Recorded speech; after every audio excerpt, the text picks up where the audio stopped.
Olá, amigos do YouTube, eu sou o babaluxá Paulo do Oxóssi, Paulo Jordé Ibo, conhecido como Paulo de Oxóssi. Estou tendo o prazer de entrevistar o meu amigo Iango hoje aqui para uma entrevista. Como é que está o senhor? Tudo bem? Boa tarde, um prazer, uma satisfação estar aqui participando desse bate-papo informal. O Pai Paulo, sua benção. Meu pai abençoe sua benção. Pai abençoe benção e que seja uma tarde agradável, que seja um dia agradável e um papo sadio para que a gente possa levar informação para os seus seguidores, para os seus fiéis, para os seus clientes e para os seus amigos. Um imenso prazer estar podendo receber o senhor aqui. Eu tenho uma curiosidade de perguntar ao senhor como é que começou a Agem Afro? O Agem Afro, na realidade, é uma rede que foi criada para beneficiar as classes mais simples e humildes do povo de santo. Você sabe que de matriz africana. De matriz africana e de matriz afro-brasileira. Nós temos várias camadas dentro da relação de povo de santo, e nós temos essa classe que são os mais pobres, os mais simples. Esse foi o motivo que eu criei a rede Agem Afro. O Agem Afro começou, na realidade, no programa do Fernandes de Oxóssi, na rádio FM Assébios, que o estúdio era no bairro da Mangueira, em Duque de Caxias, e Fernandes me convidou para participar, fazer uma participação no programa dele, e daí, no início eu comecei a fazer uma agenda cultural das festas, não tinha nome ainda, até que me surgiu. Eu falei assim, tem que dar um nome a esse quadro no programa, eu tenho que tentar fazer uma coisa diferente. E aí veio aquele clique, né? Eu tive várias ideias, mas na hora que eu falei Agem Afro, o sininho tocou no ouvido, e eu falei, vai ser esse nome, Agem Afro. Aí eu passei a ter o quadro Agem Afro no programa do Fernandes, que o nome do programa do Fernandes era o Povo Santo, né? Do babaluxá Fernandes de Oxóssi. Fiquei com o Fernandes um tempo, depois saí do Fernandes, fui trabalhar com o babaluxá Wagner do Oxóssi no programa Candomblé Verdade do pai Wagner, que também era na SEBS, né? O programa também era na SEBS. E ali o quadro Agem Afro se ampliou porque, além do quadro no programa, eu tive direito a uma página na revista do Wagner. E eu fui fazendo aquele trabalho de divulgação, de fomentação das casas de santo. Não tinha nada parecido na época, não existia uma agenda de festa das casas de santo.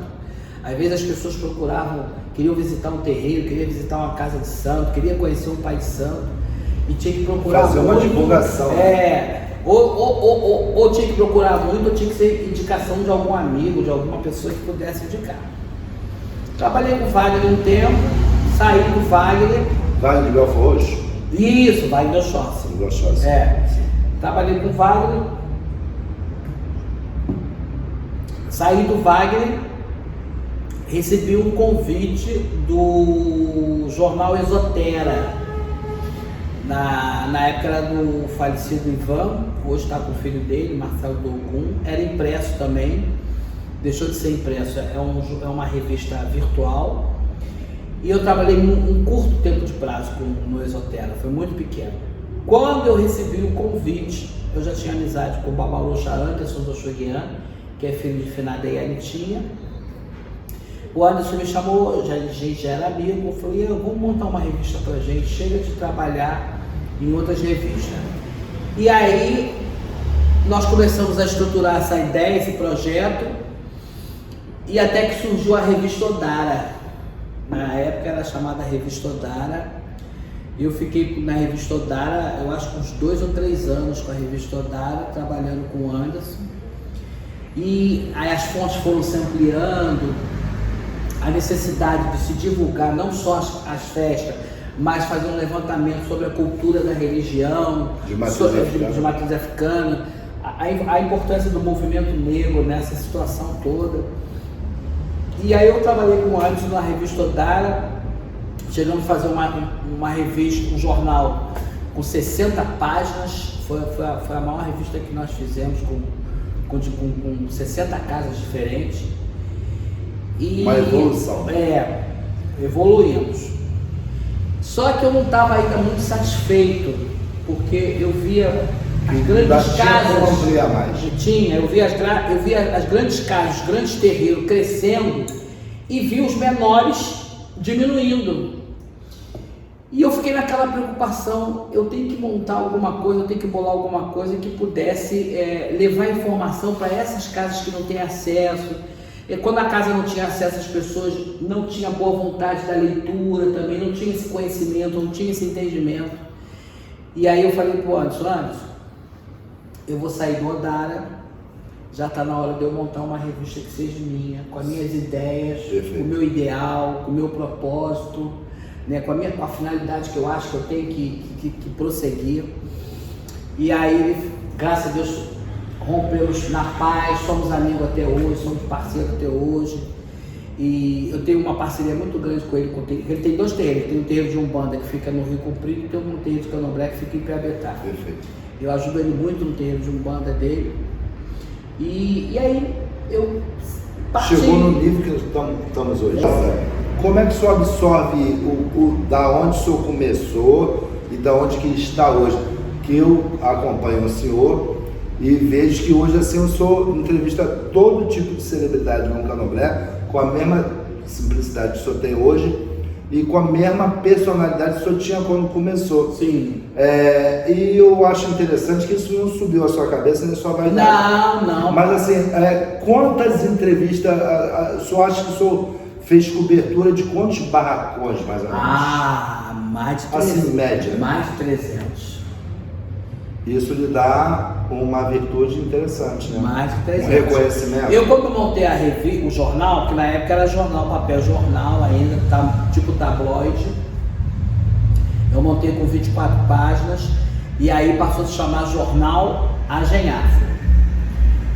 Era folha solta. Sim. Aí, conforme foi crescendo, ele continuou como papel jornal, mas ele passou a ser grampeado e perfilado. Então ele passou a se chamar Revista Agenhafro.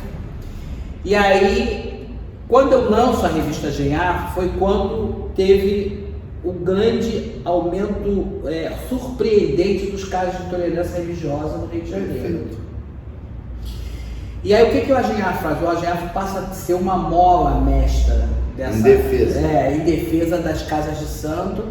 Tanto é que nós conseguimos trazer a imprensa da Itália, de Portugal, da Rússia, do Japão, dos Estados Unidos, da Argentina, quando teve o caso da menina Kailane, que levou uma pedrada na cabeça no Largo do Bicão, na Penha, e foi ali que houve o grande boom, né, o grande estouro. Isso é o ano de? Isso já tem... Mais de 20 anos? Não, uns 10 anos. 10 anos, né? Tem uns 10 anos. Daí houve a explosão. Kailane já está uma moça bonita agora, já formada. E daí teve o Big Bang. Foi o Big Bang, porque a matéria que eu fiz, que eu joguei na rede social, foi que aguçou a imprensa internacional, e a imprensa internacional veio, e nós fomos na época era o prefeito Eduardo Paes, fomos no governador da época era o Pezão, Isso. Fomos no secretário de Polícia Civil, que na época era o Dr. Fernando Veloso, fomos no ministro de Direitos Humanos, que na época era o Pepe Vargas, e fomos até a Dilma, que na época era a presidente do país. Então deixa eu ver se eu entendo, senhor. Além do senhor fazer uma cobertura de imprensa, que não deixa de ser uma cobertura de imprensa, o senhor ainda tem um apoio de vários prefeitos, né? Assim, uma motivação política. Tinha que ter uma motivação política por trás. Não adiantava a gente só falar, só reclamar, sem ter peso. Sem ter um peso, sem ter uma direção, sem reivindicar alguma coisa. Hoje nós temos esse caminho. Não está ainda totalmente consolidado, mas nós já temos um caminho. E aí o Agenhafro cresceu muito devido a esses casos que aumentaram absurdamente, né? Nós fizemos um levantamento, fizemos pesquisa. O Rio de Janeiro hoje é o estado que ocupa a primeira colocação em casos de intolerância religiosa. Nós temos as faixas de Gaza, né, que são bairros que foram nomeados. Foram nomeados devido aos casos de intolerância religiosa. Né? Hoje tem Rio de Janeiro, Nova Iguaçu, Caxias, Belfor Roxo, São João de Meriti, Volta Redonda, Vassoura, Barra do Piraí, Niterói, São Gonçalo, Itaboraí, Itaguaí, que são locais. Então a cobertura total.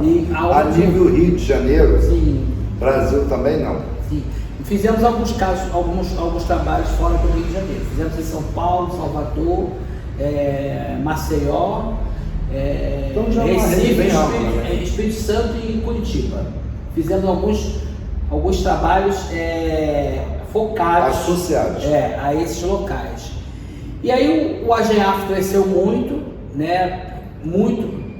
Até alguns que o senhor acompanhou através de muito trabalho, de muito esforço, de muita boa vontade, de lutar pelo nosso povo, pelas nossas causas, valorizar a nossa cultura afro-brasileira, fazer o resgate de muita coisa que foi perdida, foi abandonada.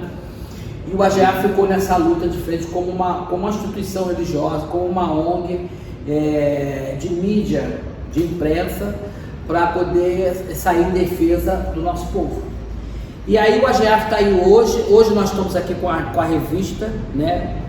Um formato muito melhor, uma leitura mais fácil, uma leitura mais dinâmica, um tamanho que o senhor pode dobrar, pode colocar dentro da bolsa, uma impressão melhor das fotos, uma digitalização mais clara, mais perfeita. É um trabalho mais caro? Mas é um trabalho perfeito que o senhor pode pegar uma folha dessa, botar num quadro, né, fazer uma digitalização dela que ela sai perfeita. O senhor a gente pode divulgar ela nas redes sociais, virtualmente. Então esse é o trabalho que de 19 anos, que o AGEAF completa 20 anos esse ano, se Deus, Exu e as almas se permitirem. Com certeza. Entendeu, pai? E hoje o AGEAF é uma rede social com 2 milhões de acessos. Eu tenho orgulho de seguir. E não só eu como zelador, e todos que seguem a sua rede social, até porque eu sou uma referência para todos nós de matriz africana, como em defesa, né, da nossa cultura. Eu, por exemplo, eu sou um zelador de sábado, que eu abraço todo mundo. São meus amigos, me abraçam, acompanham o meu trabalho. Então, assim, a gente conseguimos, através de muito tempo, unificar a nossa fé em prol dos mais necessitados. Você concorda comigo? Sim, concordo. O nosso trabalho hoje é grande. Nós estamos num complexo de comunicação.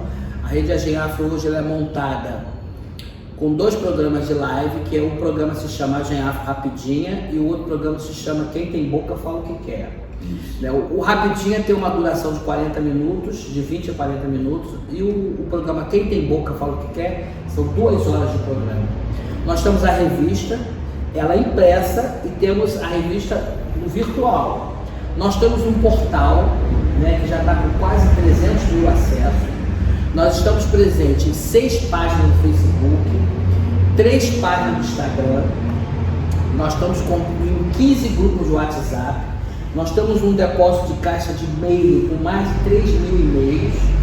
E nós agora estamos no Twitter, né? Que é uma rede social mais elitizada. Nós estamos no Twitter agora. E nós conseguimos bater a meta de 2 milhões de acessos. Porque essa rede, ela se multiplica, né? Porque o senhor vê alguma coisa interessante, o senhor compartilha, o senhor faz não sei o que, o outro compartilha também. Passa para o outro. Nós temos parcerias com a TV Mojubá, nós temos parceria com a TV Yorubá, nós temos parceria com o Babaroxá Paulo de Oxalá do Jornal Extra Online, né? Nós temos várias parcerias que dignificam o nosso trabalho, com o CEAP, com a CCR, que é a Comissão de Combate à Intolerância Religiosa do Estado do Rio de Janeiro, o CEAP, que é o Centro de Articulação de População Marginalizada do Rio de Janeiro, com o MIR, Movimento Interreligioso. Nós temos várias parcerias com vários jornais também, com o Extra, com o Dia, com a Globo, com a SBT. Então a gente tem esse trabalho... Uma estrutura. Deu trabalho, pai? No início deu.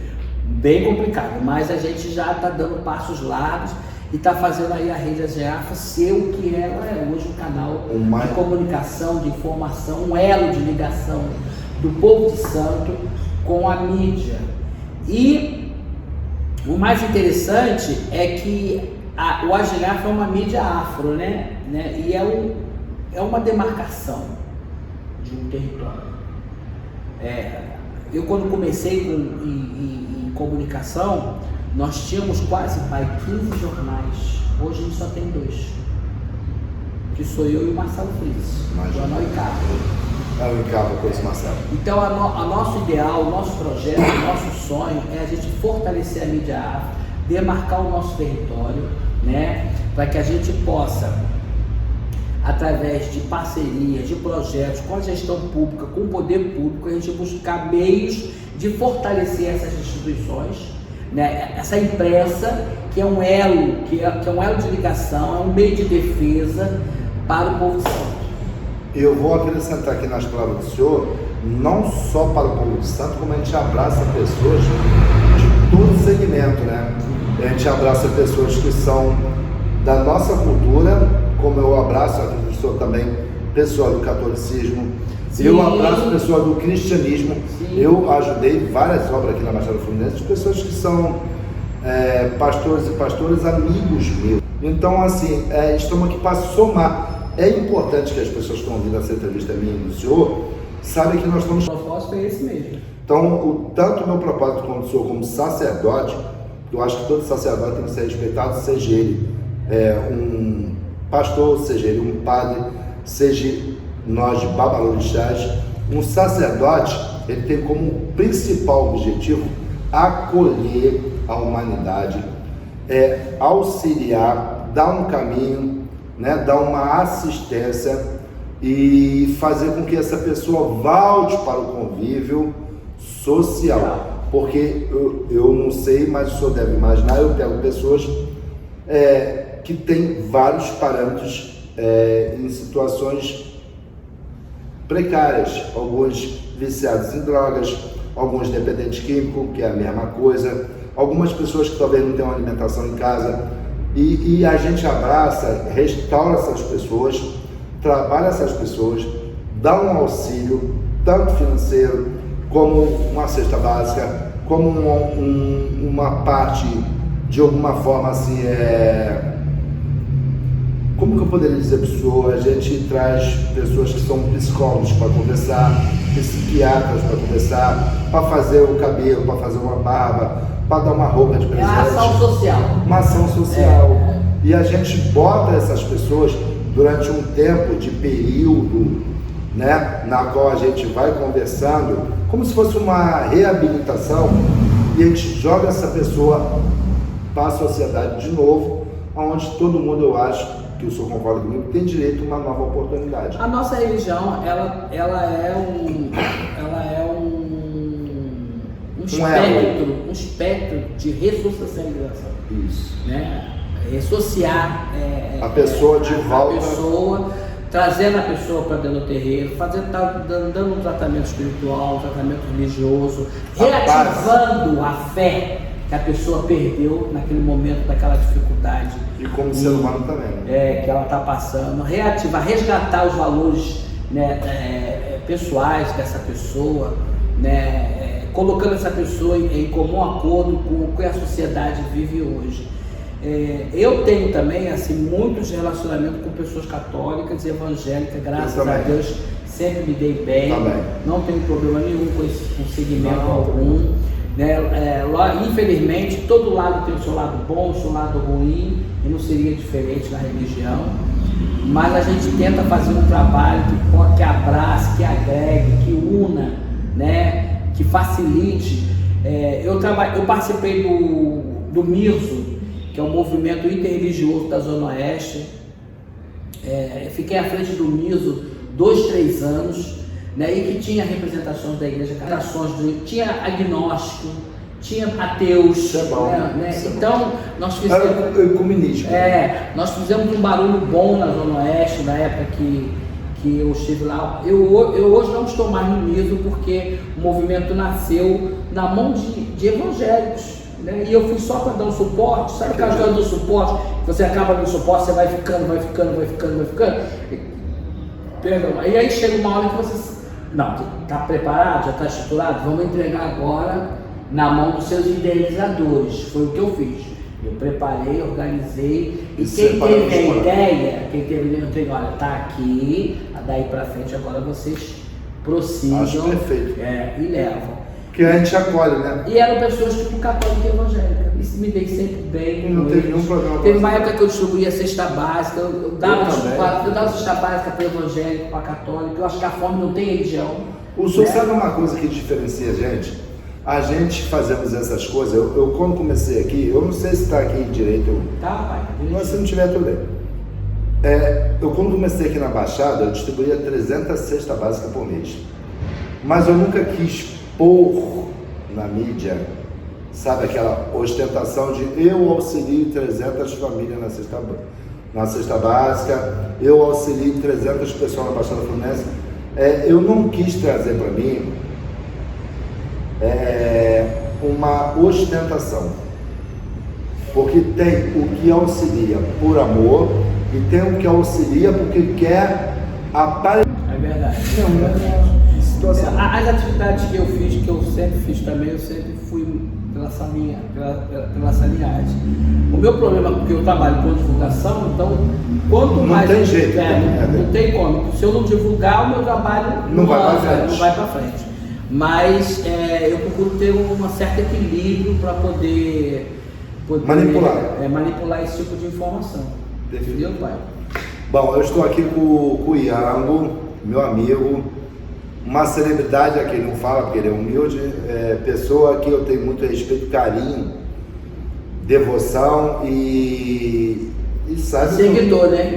Não só seu seguidor, sou seu fã também. Obrigado. Como milhões de pessoas que sabem da sua índole, da pessoa maravilhosa que o senhor é e do projeto que o senhor faz para ajudar as pessoas que mais precisam. Sim. Que é muito triste a gente pegar pessoas tanto da nossa cultura ou de outra que talvez precise de um pão e não tenha, de um café e não, ou de um feijão ou de um arroz ou alguma coisa. É triste. Então eu abraço sem... O senhor está entendendo? Sem divulgar muito. Como o senhor também faz. Lógico, o senhor tem que apresentar seu trabalho, porque o senhor tem uma imprensa que... Mas eu acho assim, bonito essa nossa união e a gente não faz discriminação de uma pessoa. Quando bate na minha porta, quando bate na sua porta, se for crente, se for católico, se for religioso, de qualquer religião, a gente abraça do mesmo jeito. Sim. O carinho é o mesmo. Sim. O amor é o mesmo. Não importa se não é de matriz africana, não importa se é de candomblé, pelo menos eu sei que eu faço isso, tenho certeza que o senhor faz também. É isso que eu queria passar para o pessoal que está assistindo a gente no YouTube, que a gente não tem essa formatura de que ele só abraça os nossos. Não. A gente abraça todo mundo. O senhor concorda? O princípio começa com respeito à diversidade e à diferença. Né? O candomblé e a Umbanda, ela tem esses dois pontos, né? Respeitar a diversidade, respeitar a diferença, as várias formas de cultura, as várias formas de se professar a fé, abraçar todos que batam à sua porta, né? Independente de sexo, de cor, de raça, de religião, de política, seja lá o que for, para que as pessoas possam se sentir bem dentro das casas de santo, possam procurar um caminho para a sua fé, idealizar os seus projetos, os seus sonhos. Essa é a nossa missão, né? Essa é a nossa missão.